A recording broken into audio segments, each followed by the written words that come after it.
এখানে police officer Cooch Behar থেকে আসছেন, তার কাছে আমার আবেদন,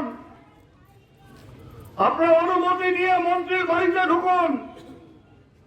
চ্যালেঞ্জ করে বলছি, বেআইনি টাকা, বেআইনি অস্ত্র এবং শুধুমাত্র রাজ্যের না, পাশের রাজ্যের থেকেও যদি সমাজ বিরোধীরা ওখানে আশ্রয় না হয়, তাদের যদি খুঁজে না পাওয়া যায়, আপনারা আমায় বলবেন, পরের দিনই মন্ত্রীর থেকে পদত্যাগ করবো। এই ধরনের বেআইনি কাজ ওই ভেড়াগুড়ির ওই বাড়ির থেকে হয়, পুলিশ চোখের পুলি পকড়ে আসে।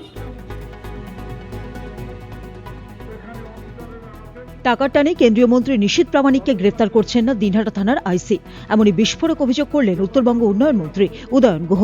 উল্লেখ্য, বৃহস্পতিবার নিশীথের ওপর থেকে রক্ষা কবচ তুলে নেয় জলপাইগুড়ি সার্কিট বেঞ্চ। এরপর থেকে নিশীথকে গ্রেফতারের দাবিতে সরব হয়ে ওঠে তৃণমূল কংগ্রেস। শুক্রবার দিনহাটা থানার সামনে বিক্ষোভ দেখান তৃণমূলের কর্মী সমর্থকেরা।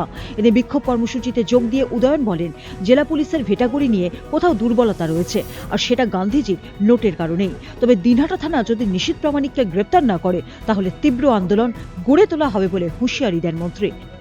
ওই যে লম্বা লম্বা কাগজ, যার মধ্যে গান্ধীজির ছবি থাকে, তার খেলা, তার ফলে আইসি সাহেব এখানে এক কাজ করেন, ওখানে আর এক কাজ করেন। ওই গান্ধীর ছবিটাই হচ্ছে মূল কারণ।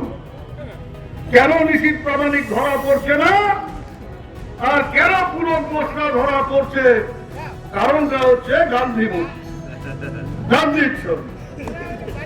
ওই গান্ধীর ছবি সরিয়ে দিন, নিশীথ প্রামাণিকও ধরা পড়বে। বিক্ষোভ কর্মসূচির পর তৃণমূলের জেলা সভাপতি অভিজিৎ দেব ভৌমিকের নেতৃত্বে 5 সদস্যের প্রতিনিধি দল দিনহাটা থানার আইসির হাতে দাবিপত্র তুলে দেয়। অতিরিক্ত পুলিশ সুপারের সঙ্গেও কথা বলেন তৃণমূল নেতৃত্ব।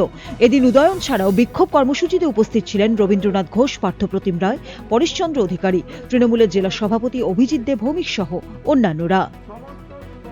দিনহাটা থেকে প্রসেনজিৎ সাহার রিপোর্ট, উত্তরবঙ্গ সংবাদ।